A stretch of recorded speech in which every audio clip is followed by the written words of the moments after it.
അവിടെ ഇവിടോട്ട് നോക്കിയത് കൊണ്ടുണ്ടല്ലോ നീ ഒരു പാപവും ചെയ്യുന്നില്ല. അങ്ങനെ ധാരണയും വേങ്ങണ്ട. അങ്ങനെ മനുഷ്യനെ പറഞ്ഞ് കളിപ്പിച്ച് അവൻ്റെ ഞരമ്പുകളിലോടുന്ന രക്തത്തെ പിടിച്ച് വലിത്തി അവൻ്റെ വീക്ക്നെസ് കണ്ടെത്തിയിട്ട് നെഗറ്റീവ് കാണുന്ന ചില ഹലോ ഒന്ന് കേട്ടിട്ട് പോകും. ഇത് ചുമ്മാതെ ഓണപ്പരിപാടിക്കൊന്നും പോകരുത്, നോക്കരുത്, അങ്ങോട്ട് നോക്കിയാലോ നിങ്ങൾക്ക് എന്ത് പറ്റും. ഈ പ്രസംഗിക്കുന്ന ചില പുരോഹിതന്മാരുണ്ടല്ലോ, അവർ വെള്ളയും വിട്ടില്ലെങ്കിൽ ഞായറാഴ്ചത്തെ ആരാധനയിൽ അവർ പള്ളി കരുതില്ല. അങ്ങനത്തെ ഉള്ളവരാ ഈ പറയുന്ന ഓണാഘോഷ പരിപാടികളൊന്നും കാണരുതെന്ന് പറയുന്ന ഈ പുരോഹിതന്മാരുണ്ടല്ലോ. അത് പാസ്റ്ററാണെങ്കിലും അച്ഛനാണെങ്കിലും ഉപദേശിയാണെങ്കിലും അയ്യാണെങ്കിലും അയ്യോ ഇവർ പറയും യേശു ക്രിസ്തുവിന് അതിൻ്റെ ആവശ്യം ഉണ്ടായിരുന്നു. ഈ കൊറോണയിൽ പേടിച്ചിരുന്ന ഇവരൊക്കെ പറയുന്നതോട് വലിയ കാര്യമൊന്നുമില്ല. ഇവർ ബൈബിൾ ശരിക്കും സത്യത്തിൽ വായിച്ചിട്ടില്ല. അതുകൊണ്ട് ഞാൻ വായിച്ചൊന്നല്ല. ഒരു ഓണാഘോഷ പരിപാടിയിൽ പങ്കെടുത്താൽ ഉടനെ നമ്മളങ്ങ് താന്നു പോകുമോ? കർത്താവായ യേശു ക്രിസ്തുവിന് അത്രയ്ക്ക് അവിടുന്ന് എന്തെങ്കിലും കഴിച്ചു എന്നിരിക്കട്ടെ, എങ്കിൽ പോലും സ്തോത്രം എന്ന ഒറ്റ വാക്ക് പറയുമ്പോൾ അതിൻ്റെ ശക്തി ഇല്ലാതാകില്ലേ? അന്ധകാര ശക്തിയല്ല എന്നെ കാണുന്നവർ നമ്മളെല്ലായിടത്തും അങ്ങ് മേയുകയാണ്. പിന്നെ ഈ വേലി കെട്ടി എന്തിനാണ് യഹോവയായ ദൈവം കർത്താവായ യേശു ക്രിസ്തു നമ്മുടെ ദൈവം എന്തിനാണ് നമ്മൾക്ക് വേണ്ടി ഈ വേലി കെട്ടി വെച്ചിരിക്കുന്നത്? നമ്മളെ പേടിപ്പിക്കുന്ന അവരുടെ പുരോഗമനത്തിന് വേണ്ടി, ഒരുപക്ഷെ അവരുടെ സാമ്പത്തിക ഭദ്രതയ്ക്ക് വേണ്ടി നമ്മളുടെ വീക്ക്നെസ്സുകളെ, നമ്മുടെ കുറവുകളെ എല്ലാം പറഞ്ഞ് നെഗറ്റീവ് മാത്രം കാണുന്ന ഒരു പറ്റം പുരോഹിതന്മാർ നമ്മുടെ ചുറ്റിലുമുണ്ട്. BMW കാറിലും ഓടിയിലും സഞ്ചരിക്കുന്ന ചില പുരോഹിതന്മാർ അവർ നിലനിൽപ്പിന് വേണ്ടി ക്രിസ്തുവിനെ ഇത്ര ചെറുതാക്കി കാണിക്കുകയാണ്. ഇത്ര ചെറുതായി അവനൊരു ശക്തിയില്ലാത്ത ദൈവമാക്കി കാണിക്കുന്നു. സങ്കടം തോന്നും, ദുഃഖം തോന്നുന്നു. നമ്മുടെ ദൈവം കൊച്ചു കാര്യങ്ങളൊന്നും കണ്ടിട്ട് ഇങ്ങനെ അതുപോലെ ഈ നിസ്സാര കാര്യങ്ങൾക്ക് വേണ്ടി മറ്റുള്ളവരുടെ മുൻപിൽ നാം താഴ്ത്തുവാൻ ഇടവരുത്തുന്ന ഒരു ദൈവമല്ല. കോവിഡ് കാലത്ത് ഒളിച്ചിരുന്ന ചില പുരോഹിതർ ഇപ്പോൾ എൻകൗണ്ടറുമായിട്ട് ഇറങ്ങിയിട്ടുണ്ട്. അവരൊക്കെ തീർത്തും പറയുന്നുണ്ട് ഇത് ശരിയല്ല. തിരുവോണം പെന്തക്കോസ് വിശ്വാസികളെ എങ്ങനെ ബാധിക്കുന്നു? അവരെ അഥവാ ബാധിക്കുമോ? തിരുവോണ പരിപാടികളിൽ അവർ പങ്കെടുക്കുന്നത് ശരിയോ തെറ്റോ? ഇത് വല്ലാത്ത ഒരു ചോദ്യമാണെന്ന് എനിക്കറിയാം. കുഴഞ്ഞ ഒരു ചോദ്യമാണെന്നും എനിക്കറിയാം. പക്ഷേ അത് ആരെങ്കിലും ഒരാൾ ചർച്ച ചെയ്തല്ലേ പറ്റൂ. ഇന്ന് മീഡിയകളിലൂടെ പലരും, വിശേഷിച്ച് പല പുരോഹിതന്മാരും പറയുന്നു അങ്ങനെയുള്ള പരിപാടികളിലൊന്നും നിങ്ങൾ പങ്കെടുക്കരുത്, അത് തെറ്റാണ്. കൊറോണ കാലത്ത്, കോവിഡ് കാലത്ത് ഒളിച്ചിരുന്ന ചില പുരോഹിതർ ഇപ്പോൾ എൻകൗണ്ടറുമായിട്ട് ഇറങ്ങിയിട്ടുണ്ട്. അവരൊക്കെ തീർത്തും പറയുന്നുണ്ട് ഇത് ശരിയല്ല. ഈ തിരുവോണ നാളിൽ അതുപോലുള്ള പരിപാടികളിൽ, അവരുടെ പരിപാടികളിൽ പങ്കെടുക്കുക അത് തെറ്റാണ്, പാപമാണ്. നമ്മുടെ യേശു, കർത്താവായ യേശു ക്രിസ്തു എനിക്ക് വേണ്ടിയും എൻ്റെ വീഡിയോ കാണുന്ന നിങ്ങൾക്ക് വേണ്ടിയും മരിച്ച് അടക്കപ്പെട്ട് 3-ാം ദിവസം ഉയർത്തെഴുന്നേറ്റ ക്രിസ്തു, അവൻ ദൈവപുത്രൻ എന്ന് മാത്രമല്ല ദൈവവുമാണ്. തീത്തോസിൻ്റെ പുസ്തകത്തിൽ സ്പഷ്ടമായിട്ട് എഴുതിയിട്ടുണ്ട് അവൻ സാക്ഷാൽ ദൈവം. ആ ദൈവത്തെ ഇത്ര ശക്തി കുറഞ്ഞവനായിട്ട് കണക്കാക്കുന്ന, എഴുതി കാണിക്കുന്ന, ശക്തി കുറഞ്ഞവനായിട്ട് മറ്റുള്ളവരിൽ പ്രചരിപ്പിക്കുന്ന ഒരു പറ്റം പുരോഹിതന്മാർ നമ്മുടെ ചുറ്റിലുമുണ്ടെന്ന് പറയാതിരിക്കാൻ വയ്യ. അവർ യേശുക്രിസ്തുവിനെ വെറും നിസ്സാരനായിട്ടാണ് കാണുന്നത്. എൻ്റെ ദൈവം, നാം വിശ്വസിക്കുന്ന ദൈവം, അവൻ സർവശക്തിമാനാണ്.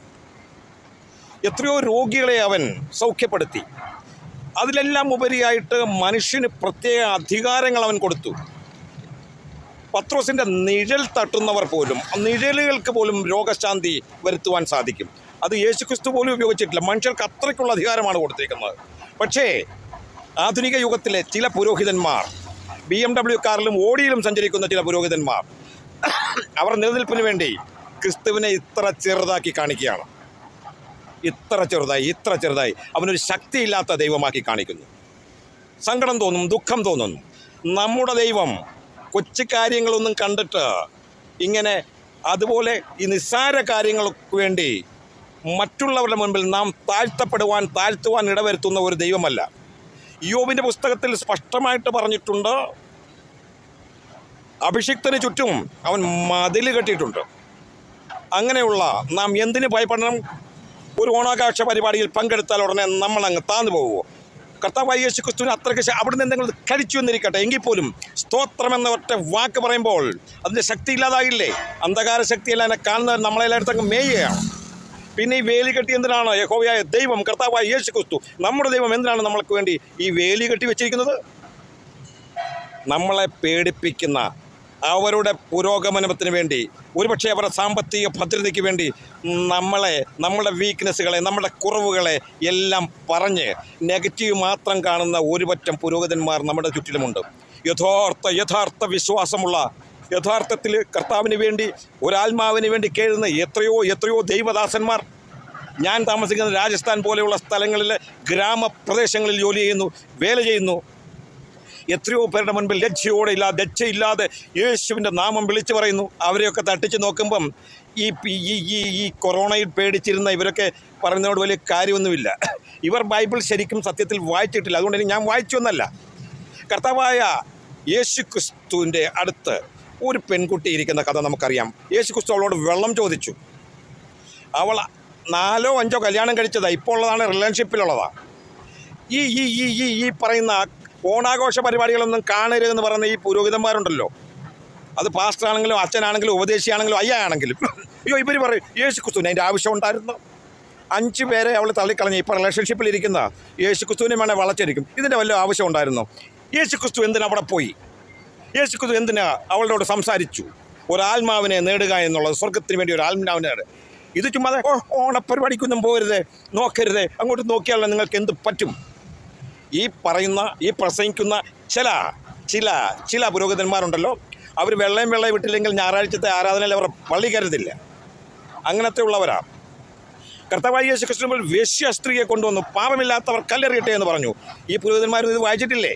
ഓണാഘോഷങ്ങളിൽ ഒന്നും പങ്കെടുക്കരുതെന്ന് പറയുന്ന, ഓണപരിപാടികൾക്കൊന്നും പോകരുത്, പോയി കഴിഞ്ഞാൽ അത് പാപമാണെന്ന് വിശ്വസിക്കുന്ന പ്രിയപ്പെട്ട, ഞാൻ ബഹുമാനിക്കുന്ന ഈ പുരോഹിതന്മാരൊന്നും അത് കണ്ടിട്ടില്ല, ഭാഗം വായിച്ചിട്ടില്ലേ? യേശു ക്രിസ്തുവിൻ്റെ അടുത്തൊരു വേശ്യയെ കൊണ്ട് നിർത്തിയിട്ട് അവളെ വിധിക്കുവാൻ, ഒക്കെ വിധി കൽപ്പിക്കുവാൻ യേശു ക്രിസ്തുവിനോട് ആവശ്യപ്പെടുകയാണ്. യേശു ക്രിസ്തു പ്രശസ്തമായ ആ വാക്കുകൾ പറഞ്ഞു, പാപമില്ലാത്തവർ അവളെ കല്ലെറിയട്ടെ എന്ന്. ഇവർ വേണേൽ ചോദിച്ചു കളയും യേശു ക്രിസ്തു എന്തേ എറിഞ്ഞില്ല? പാപമില്ലായിരുന്നെങ്കിൽ യേശു ക്രിസ്തുവിനും കല്ലെറിയാൻ വയ്യായിരുന്നു എന്ന്. അത്രയും നെഗറ്റീവ് ചിന്താഗതിയുള്ള, പരസ്പരം മനുഷ്യനെ സ്നേഹിക്കാൻ സമ്മതിക്കാത്ത, പരസ്പരം ആളുകളെ അങ്ങോട്ടും ഇങ്ങോട്ടും അംഗീകരിക്കാൻ സാധിക്കാത്ത, സഹോദര ബന്ധം പുലർത്താൻ അനുവദിക്കാത്ത, ഏറ്റവും അയൽവക്കക്കാരനെ സ്വന്തം പോലെ കരുതാൻ സമ്മതിക്കാത്ത ഒരു പറ്റം പുരോഹിതന്മാരുണ്ട്. അവർ പറയും ഓണാഘോഷ പരിപാടികളിലൊന്നും പോകരുത്. ഞാൻ പറയുന്നത് നല്ലത് മാത്രം ഇതിനകത്തൊന്ന് തിരഞ്ഞെടുക്കുന്നേ. ഒരു കാലത്തെ പാവപ്പെട്ടവൻ്റെ, കർഷകത്തൊഴിലാളികളുടെ പാടത്ത് പണിയെടുത്ത വീർപ്പൊഴിപ്പിച്ച ഒരു പറ്റം ജനതയുടെ ആഘോഷമായിരുന്നു അത്. അവർ കൊയ്ത്ത് പാട്ടിൻ്റെ താളമായിരുന്നു ഈ ഓണം. അങ്ങനെ കണ്ടാൽ പോരെ? നല്ല കാര്യങ്ങൾ എടുത്തുവിട്ടാൽ പോരെ? അതിൽ പങ്കെടുക്കുന്നതിൽ എന്താണ് തെറ്റ്? ഈ പറയുന്ന ഉപദേശിമാരാരെങ്കിലും ഏതെങ്കിലും തിരഞ്ഞെടുക്കാനാണെങ്കിൽ വിശുദ്ധ വേദപുസ്തകത്തിലെ മോളെ സന്ധിയായി നീ ബൈബിളെടുത്ത് ഏതെങ്കിലും ഒരു അധ്യായം വായിച്ചിട്ട് കിടന്നുറങ്ങൂ, അതുകൊണ്ട് ഉത്തമഗീതം വായിക്കുന്നത് ഈ പറയുന്ന പാസ്റ്റർമാർ പെമ്മക്കളോട് പറയുമോ? നമുക്കാവശ്യമുള്ളത് മാത്രം തിരഞ്ഞെടുക്കുക, അതാണ് ആവശ്യം.